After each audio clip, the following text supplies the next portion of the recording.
Good morning to all of you students. International marketing management जिसमें कि आपका 4th unit चल रहा है। 4th यूनिट में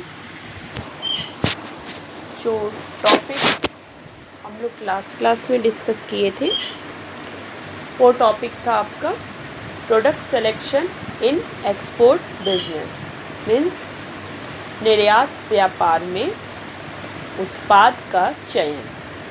ओके, नेक्स्ट जो आपका 4th यूनिट में टॉपिक है जो आपको स्टडी करना है वो है market selection. Okay, market selection in export business means निर्यात व्यापार में बाजार का चयन। निर्यात व्यापार में बाजार का चयन।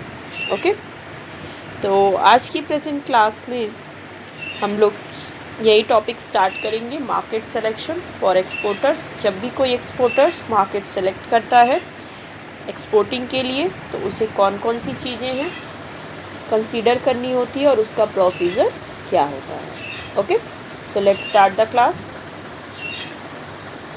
The exporter has to make an important decision in respect of entry in overseas market। जब भी कोई एक्सपोर्टर अपने प्रोडक्ट्स एंड सर्विसेज को इंटरनेशनल मार्केट या ओवरसीज मार्केट में सेल करना चाहता है तो ये उसके लिए, किसी भी एक्सपोर्टर के लिए ये एक बहुत ही इम्पॉर्टेंट डिसीज़न होता है किसी भी ओवरसीज मार्केट में इंटर करना। मीन्स किसी भी एक्सपोर्टर्स के लिए ये बहुत ही इम्पॉर्टेंट डिसीज़न है ओवरसीज़ मार्केट में एंट्री करना। ओके, क्योंकि जब भी कोई एक्सपोर्टर अपने प्रोडक्ट्स और सर्विसेज को किसी भी फॉरेन मार्केट या इंटरनेशनल मार्केट में सेल करना चाहता है तो उसके लिए उसे मार्केट को सेलेक्ट करने के लिए बहुत ही इम्पॉर्टेंट डिसीज़न लेना होता है। The exporter needs to follow a certain procedure in the selection of overseas market। जो एक्सपोर्टर है, जो निर्यातक है, उसे एक्सपोर्ट मार्केट में मीन्स उसे ओवरसीज़ मार्केट में एंटर करने के लिए कुछ प्रोसीजर्स हैं जो कि उसे फॉलो करने होते हैं।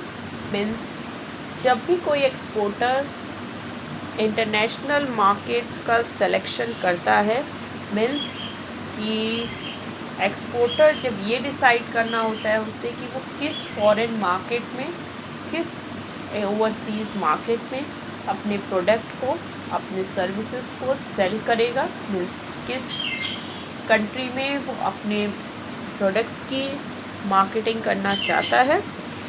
तो जब भी कोई एक्सपोर्टर किसी भी ओवरसीज़ मार्केट को सेलेक्ट करता है तो उस टाइम पर उसे कुछ प्रोसीजर होते हैं ओवरसीज़ मार्केट को सेलेक्ट करने के जो कि उसे फॉलो करने होते हैं। ओके,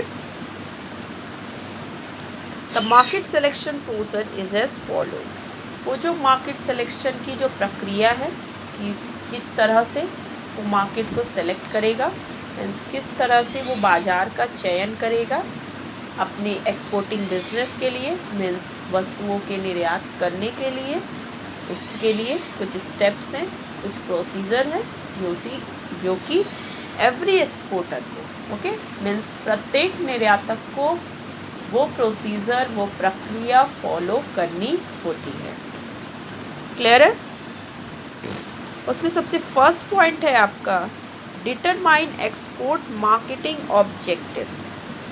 सबसे पहले एक्सपोर्टर्स को हिंदी में निर्यात विपणन उद्देश्य निर्धारित करना। हिंदी में निर्यात विपणन उद्देश्य निर्धारित करना। स्टार्ट करते हैं। First point, determine export marketing objectives. ये सबसे फर्स्ट प्रोसीजर का, मार्केट सिलेक्शन प्रोसीजर का ये सबसे फर्स्ट स्टेप है जो कि every exporter has to follow it. हर एक्सपोर्टर को फॉलो करना होता है। स्टार्ट करते हैं। Before entry in overseas market, the exporter must list out export marketing objectives. किसी भी ओवरसीज़ मार्केट में या फिर फॉरेन या इंटरनेशनल मार्केट में कोई भी एक्सपोर्टर को एंट्री करने से पहले, किसी भी एक्सपोर्टर को किसी भी ओवरसीज़ मार्केट में एंट्री करने से पहले अपने एक्सपोर्ट मार्केटिंग ऑब्जेक्टिव्स का लिस्ट प्रिपेयर करना होता है। मीन्स जो भी एक्सपोर्टर ग्लोबल मार्केट में इंटर करना चाहता है उसे सबसे पहले उसकी एक्सपोर्ट मार्केटिंग क्या ऑब्जेक्टिव्स क्या है वो उसे लिस्ट आउट करनी होती है। द एक्सपोर्ट मार्केटिंग ऑब्जेक्टिव्स में बी एज फॉलो। वो एक्सपोर्ट मार्केटिंग ऑब्जेक्टिव्स क्या हो सकते हैं जो कि पर्टिकुलर एक्सपोर्टर को फॉलो करने होते हैं। मीन्स जब भी कोई एक्सपोर्टर किसी भी मार्केट का सिलेक्शन करता है तो सबसे पहला काम उसे यही करना होता है कि उसे अपने मार्केटिंग ऑब्जेक्टिव्स को डिसाइड करना होता है। ओके, कि तो वो एक्सपोर्ट मार्केटिंग ऑब्जेक्टिव्स क्या क्या हो सकते हैं। फर्स्ट पॉइंट है आपका increase in market share. Means जब भी कोई एक्सपोर्टर मार्केट सेलेक्ट करता है तो उसका ऑब्जेक्ट यही होता है एक्सपोर्टिंग बिजनेस करने का कि अपने मार्केट शेयर को इंक्रीज़ करना, बढ़ाना। सेकेंड है इंक्रीज़ इन प्रॉफिट। ये तो हर बिजनेस का ऑब्जेक्टिव होता है कि अपने प्रॉफिट मार्जिन में अपने लाभ को बढ़ाना, उसमें इंक्रीमेंट करना। और जो थर्ड पॉइंट है वो है building firms goodwill etcetera.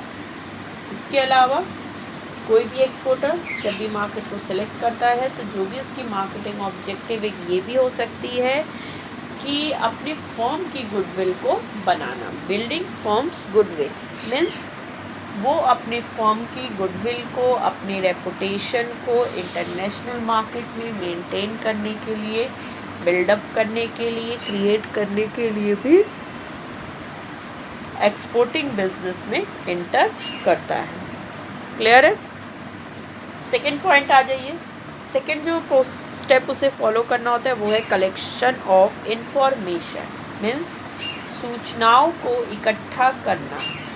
Collection of information, सूचनाओं को इकट्ठा करना। अब जब एक्सपोर्टर अपने मार्केटिंग ऑब्जेक्टिव्स को डिसाइड कर लेता है कि हमारा मार्केटिंग ऑब्जेक्टिव ये है एक्सपोर्ट का, सेकेंड जो वर्क उसे करना होता है अब वो क्या करता है, अब वो इंफॉर्मेशन को कलेक्ट करता है। ठीक है, मीन्स सूचनाओं को इकट्ठा करता है।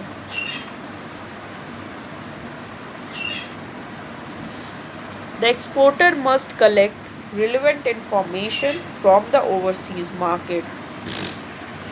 सेकेंड स्टेप में एक्सपोर्टर रिलेवेंट जो भी उसके प्रोडक्ट से रिलेटेड, मार्केट से रिलेटेड, जो भी ओवरसीज़ मार्केट है, मार्केट से वो रिलेवेंट इंफॉर्मेशन को एक्सपोर्टर कलेक्ट करता है। मीन्स सेकेंड स्टेप में एक्सपोर्टर को ओवरसीज़ मार्केट से रिलेटेड सभी इंफॉर्मेशन को कलेक्ट करना चाहिए। मीन्स वो जितनी भी सूचनाएं होती हैं ओवरसीज़ मार्केट की वो सारी इंफॉर्मेशन को कलेक्ट करता है। The information may be in respect of the following. वो इंफॉर्मेशन क्या क्या हो सकते हैं। मीन्स एक्सपोर्टर किस तरह की सूचनाओं को इकट्ठा करता है ओवरसीज़ मार्केट से, उसमें डिफरेंट पॉइंट है आपके। उसमें आपका हो सकता है demand for the product, means product की क्या डिमांड है, उत्पाद की मांग क्या है वो डिसाइड करता है। कंपटीशन, प्रतिस्पर्धा कैसी है उस पर्टिकुलर प्रोडक्ट के लिए ओवरसीज़ मार्केट में। नेक्स्ट नेचर ऑफ कंज्यूमर्स, उपभोक्ताओं की प्रकृति, मीन्स उपभोक्ता किस नेचर के हैं ओवरसीज़ मार्केट में। पॉलिटिकल सिचुएशन, राजनीतिक स्थितियाँ, जो भी इंटरनेशनल मार्केट है वहाँ पे पॉलिटिकल कंडीशंस कैसी है, सिचुएशन क्या है। इंपोर्ट रेगुलेशंस, आयात नीतियाँ, इंपोर्ट की क्या क्या रेगुलेशंस, रूल्स हैं कंट्री में।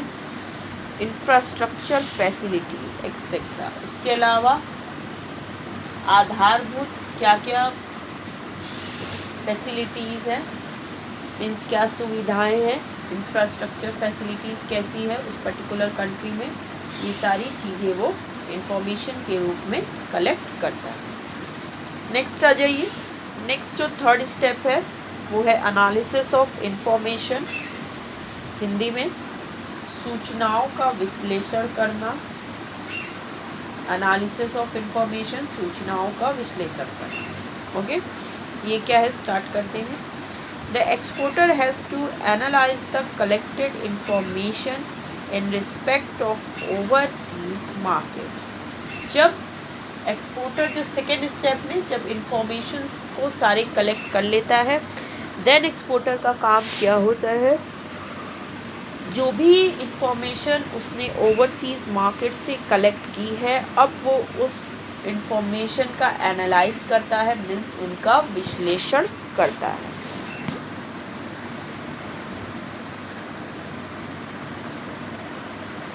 Okay, such analysis is required to shortlist the overseas markets. वो ये जो एनालिसिस वो करता है, जितनी भी इंफॉर्मेशन उसने कलेक्ट की होती है उस एनालिसिस के थ्रू वो ओवरसीज़ मार्केट्स को शॉर्ट लिस्ट करता है, मीन्स उनको सूचीबद्ध करता है कि वो किस किस मार्केट में डीलिंग कर सकता है। फॉर एग्जाम्पल जैसे कि इसमें आपका the exporter has to analyse the likes and dislikes of the buyers, the purchasing power, buying pattern etcetera. Means सबसे पहले जो वो कलेक्टेड जितने भी इंफॉर्मेशन है उनको एनालिसिस करता है। एनालिसिस करने के बाद वो डिफरेंट जो भी मार्केट्स, ग्लोबल मार्केट अवेलेबल है उसके सामने, उन सब मार्केट में से कुछ मार्केट्स को शॉर्ट लिस्ट करता है, मीन्स सूचीबद्ध करता है। फॉर एग्जाम्पल जैसे कि the exporter has to analyse the likes and dislikes of the buyer. जैसे कि एक्सपोर्टर जो है, जो निर्यातक है, वो बायर्स के मीन्स क्रेताओं के लाइक्स एंड डिसलाइक्स, पसंद और नापसंद की विश्लेषण करता है कि किस तरह का प्रोडक्ट वो बायर्स ज़्यादा पसंद करते हैं या किस तरह का प्रोडक्ट उन्हें पसंद नहीं आता है। इसके अलावा परचेसिंग पावर क्या है बायर की, मीन्स जितने भी कस्टमर है, जो पब्लिक है, उनकी कैसी परचेसिंग पावर है।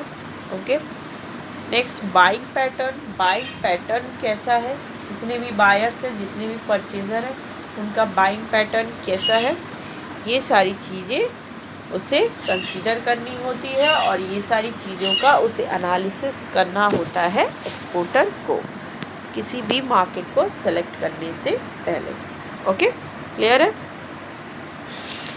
नेक्स्ट आइए, नेक्स्ट है आपका फोर्थ स्टेप, ये है शॉर्ट लिस्टिंग ऑफ मार्केट्स, बाजारों को सूचीबद्ध करना। शॉर्ट लिस्टिंग ऑफ मार्केट्स, बाजारों को सूचीबद्ध करना। ओके, स्टार्ट करते हैं। ये क्या है, after analysis of the overseas market the exporter must short list the market. Third step में जैसा कि हमने पढ़ा था कि थर्ड स्टेप में एक्सपोर्टर क्या करता है, इंफॉर्मेशन की एनालिसिस करता है। तो after analysis of the overseas market the exporter must short list the market. और जैसे ही जो एक्सपोर्टर है वो ओवरसीज मार्केट का जैसे ही एनालिसिस विश्लेषण कर लेता है, देन जो एक्सपोर्टर होता है उसका नेक्स्ट काम क्या होता है, मार्केट को शॉर्ट लिस्ट करना। फिर वो उस बेसिस पे देखता है कि कौन से मार्केट को शॉर्ट लिस्ट करके सूचीबद्ध करना है। ओके, मीन्स कि किस तरह के मार्केट में उसे डीलिंग करनी है, वो मार्केट की क्या फीचर्स होंगे, तो वो सारे जब ओवरसीज़ मार्केट को एनालिसिस कर लेता है उसके बाद कुछ जो मार्केट है जो कि इफ़ेक्टिव है उनको वो शॉर्ट लिस्ट करता है, सूचीबद्ध करता है। क्लियर है। The main objective of shortlisting is to arrive at a list of few markets or countries which promise good returns not only in the short term but also from the long term point of view. Okay, main object जो shortlisting का means जो भी market को सूचीबद्ध करता है exporter, उसका main उद्देश्य या मुख्य उद्देश्य यही होता है कि शॉर्ट लिस्टिंग के थ्रू वो फ्यू मार्केट्स और कंट्री की एक लिस्ट प्रिपेयर करता है जो कि इफ़ेक्टिव मार्केट और कंट्रीज होती हैं। और जब भी वो फ्यू मार्केट्स और कंट्रीज़ को शॉर्ट लिस्ट करता है, उसका भी बेसिस होता है कि कौन से मार्केट उसे जो प्रॉमिस करते हैं या उसे गुड रिटर्न्स देते हैं एक्सपोर्टर को, not only in the short run but also from the long term point of view. Means कौन से मार्केट एक्सपोर्टर्स को गुड रिटर्न्स प्रोवाइड करते हैं, ना कि केवल शॉर्ट रन में बल्कि long term point of view से भी वो एक्सपोर्टर्स को गुड रिटर्न्स प्रोवाइड करते हैं। इस बेसिस पे जो एक्सपोर्टर होता है वो मार्केट्स की शॉर्ट लिस्टिंग करता है, मीन्स मार्केट को सूचीबद्ध करके फ्यू मार्केट जो उसमें से होते हैं उनकी एक लिस्ट प्रिपेयर करता है। क्लियर है? तो ये था आपका 4th step, shortlisting of markets. Next आ जाइए, नेक्स्ट है आपका 5th स्टेप। 5th स्टेप जो है वो है detailed investigation of short listed market. Detailed investigation of short listed markets, सूचीबद्ध बाजारों की विस्तृत जांच। हिंदी में सूचीबद्ध बाजारों की विस्तृत जांच। ओके, ये क्या है, स्टार्ट करते हैं। The exporter should undertake detailed investigation of the shortlisted markets. जब एक्सपोर्टर इंफॉर्मेशन को एनालिसिस करने के बाद वो मार्केट को शॉर्टलिस्ट करता है, तो मार्केट को शॉर्टलिस्ट करने के बाद नेक्स्ट स्टेप होता है एक्सपोर्टर का, जो जितने भी शॉर्ट लिस्टेड मार्केट्स हैं, जितने भी मार्केट्स को बाज़ार को उसने सूचीबद्ध किया है, सभी मार्केटों का, सभी बाज़ारों का एक डिटेल्ड इन्वेस्टिगेशन करना, मीन्स विस्तृत जांच करना। ओके,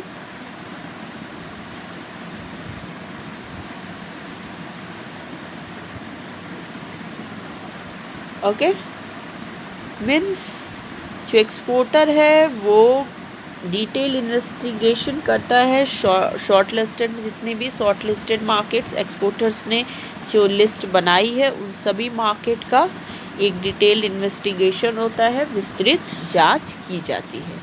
क्लियर है?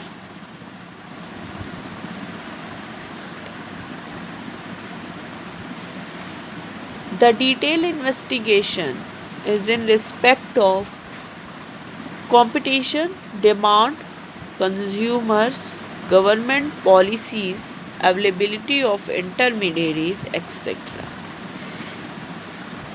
तो मार्केट की इन्वेस्टिगेशन में जो वो डिटेल इन्वेस्टिगेशन करता है, द डिटेल इन्वेस्टिगेशन किन किन चीज़ों की करता है? एक्सपोर्टर जो डिटेल इन्वेस्टिगेशन करता है वो कंपटीशन की, मीन्स उस जिस भी कंट्री को वो टारगेट करना चाहता है वहाँ पे कंपटीशन लेवल डिफरेंट कंट्री में क्या है, देन डिमांड क्या है। ओके, इसके अलावा कंज्यूमर्स कैसे हैं, गवर्नमेंट पॉलिसीज़ क्या क्या हैं, एंड अवेलेबिलिटी ऑफ इंटरमीडिएरीज, और उसके अलावा इंटरमीडिएरीज कितने अवेलेबल हैं, ये सारी चीज़ें वो सेलेक्ट करता है। ठीक है, मीन्स इन सभी चीज़ों की एक डिटेल इन्वेस्टिगेशन एक्सपोर्टर कैरी करता है। Competition, demand, consumer, government policies, availability of intermediaries, इन सभी चीज़ों का डिटेल इन्वेस्टिगेशन करता है। The exporter may even visit the shortlisted overseas markets to conduct detailed investigation. इसके अलावा कभी कभी एक्सपोर्टर क्या करता है कि खुद ही विज़िट करता है, खुद ही जाता है शॉर्टलिस्टेड ओवरसीज़ मार्केट्स में टू डिटेल इन्वेस्टिगेशन को करने के लिए। मीन्स कभी कभी एक्सपोर्टर डिटेल इन्वेस्टिगेशन करने के लिए शॉर्टलिस्टेड ओवरसीज़ मार्केट को सेलेक्ट विज़िट करते हैं। क्लियर है? नेक्स्ट आ जाइए। नेक्स्ट जो आपका पॉइंट है वो है सिलेक्शन ऑफ मार्केट्स। नेक्स्ट जो पॉइंट है वो सिलेक्शन ऑफ मार्केट्स मीन्स बाजार का चयन, हिंदी में बाजार का चयन। ओके, स्टार्ट करते हैं। ये पॉइंट क्या है? After detail investigation of the shortlisted markets the exporter would you proceed to select the exporter would then proceed to select the overseas markets। जितने भी शॉर्ट लिस्टेड मार्केट्स जो एक्सपोर्टर जिनकी list prepare करता है, उन सभी शॉर्ट लिस्टेड मार्केट्स का detail investigation करने के बाद इन्वेस्टर्स जो होता है देन वो जो भी मार्केट उसे लेना होता है तब वो मार्केट से सेलेक्ट कर सकता है। मीन्स जितने भी जो शॉर्ट लिस्टेड मार्केट है उनकी एक डिटेल इन्वेस्टिगेशन होती है। After the detail investigation of short listed market exporter फिर क्या करता है? ओवरसीज मार्केट में से मार्केट को सेलेक्ट करता है। The exporter should eliminate such markets which are subject to high rate of inflation, government instability, high trade barriers and so on. Exporter उन सभी मार्केट्स को एलिमिनेट, जो भी उसने शॉर्ट लिस्टेड मार्केट्स की एक लिस्ट बनाई होती है, उन सब का डिटेल इन्वेस्टिगेशन करने के बाद एक्सपोर्टर उन मार्केट्स को एलिमिनेट कर देता है जिस मार्केट में जो इन्फ्लेशन का रेट है जो बहुत ही हाई होती है, मीन्स जहाँ पर मुद्रास्फीति दर अधिक होती है। इसके अलावा गवर्नमेंट इनस्टेबिलिटी होती है, मीन्स सरकारी अस्थिरता होती है। हाई ट्रेड बैरियर्स, ओके, उसके बाद उच्च व्यापार बाधाएं। तो ये सब चीज़ें जिस मार्केट में होती हैं वो उस मार्केट को एक्सपोर्टर एलिमिनेट कर देता है, मीन्स उसे अवॉइड कर देता है। क्लियर है? द एक्सपोर्टर में सेलेक्ट ओनली दोज मार्केट और countries which would provide a good return investment not only in the short run but also from the long run point of view। Exporter सिर्फ उन्हीं markets और countries को select करता है जो market उसके उसके इन्वेस्टमेंट पे उसे गुड रिटर्न प्रोवाइड करते हैं, ना कि केवल सिर्फ शॉर्ट रन या अल्प समय के लिए बल्कि also for the long term point of view, means लंबे समय के लिए। मीन्स एक्सपोर्टर उस मार्केट्स को सेलेक्ट करता है जो मार्केट से उसे जो रिटर्न होता है उसका अच्छा मिलता है इन्वेस्टमेंट पे, ना कि केवल शॉर्ट रन में बल्कि लॉन्ग रन में भी उसके इन्वेस्टमेंट पे उसे गुड रिटर्न मिलता है। क्लियर है? उसके बाद नेक्स्ट आ जाइए। नेक्स्ट जो पॉइंट है वो है entry in overseas market. Entry in overseas market Hindi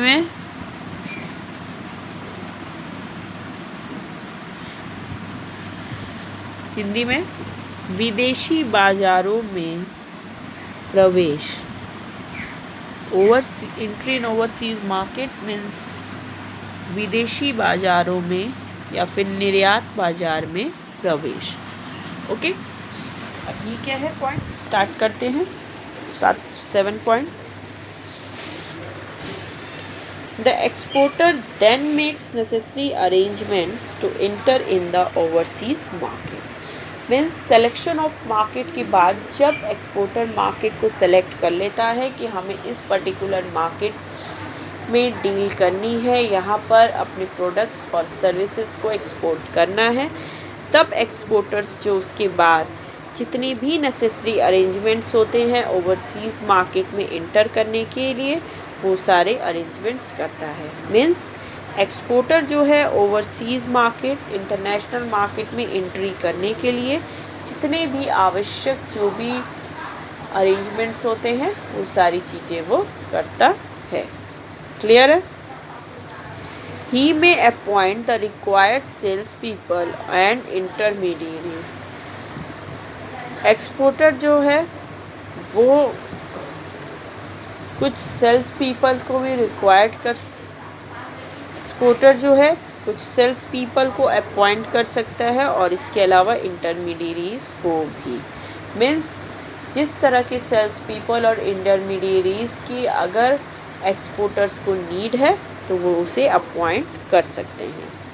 He should complete all other formalities regarding the entry in overseas market। इसके अलावा जो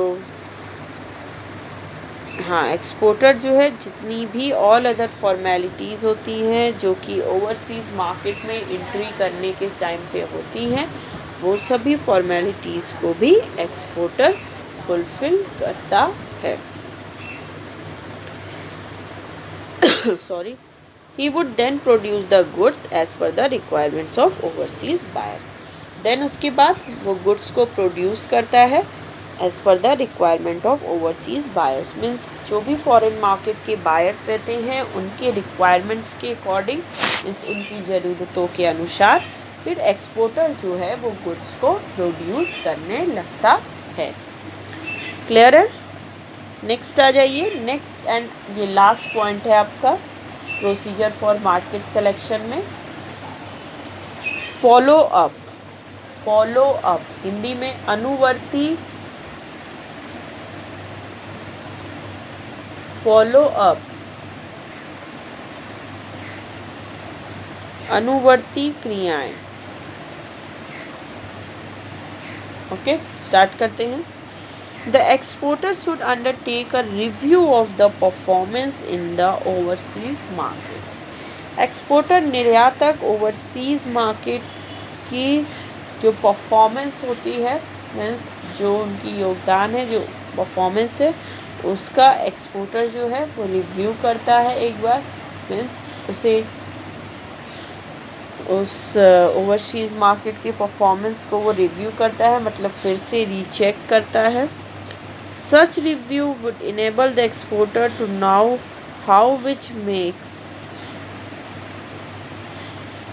Such review would enable the exporter to know which markets are performing well and which ones are not। ये जो performance का review exporter करता है overseas market का, इस रिव्यू को करने के बाद एक्सपोर्टर को इस रिव्यू से ये पता चल जाता है कि कौन सा मार्केट जो है वो अच्छा परफॉर्म कर रहा है और कौन सा नहीं। ओके, मीन्स किस मार्केट में एक्सपोर्ट करना ज़्यादा इफ़ेक्टिव है। He would then find out the reasons for the same, and if there was problem, he would try to resolve such problems or exit from such markets that do not provide good potential।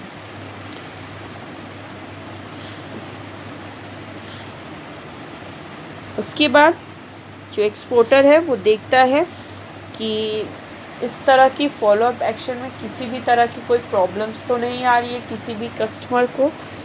अगर कोई ऐसा problem है तो exporter उसे resolve करने के लिए try करता है। मीन्स जो भी दिक्कत है, जो भी प्रॉब्लम है, वो उसे रिज़ॉल्व करता है। मीन्स उस समस्याओं का समाधान करता है और एग्ज़िट, या तो फिर वो उस पर्टिकुलर मार्केट से एग्ज़िट कर जाता है। मीन्स अब जो पर्टिकुलर मार्केट में वो एक्सपोर्ट बिजनेस रन नहीं करता है, जो मार्केट उसे गुड पोटेंशियल प्रोवाइड नहीं करती। मीन्स जिस मार्केट में good return, good profit margin की संभावना नहीं होती है, ऐसे मार्केट से एक्सपोर्टर जो है एग्ज़िट कर जाता है, मीन्स बाहर निकल जाता है। क्लियर है? तो ये था आपका market selection in export business. Okay, clear हो गया आपको? तो ये टॉपिक आपका कंप्लीट हुआ। नेक्स्ट क्लास में हम लोग नेक्स्ट टॉपिक डिस्कस करेंगे। Okay student, so the present class is over.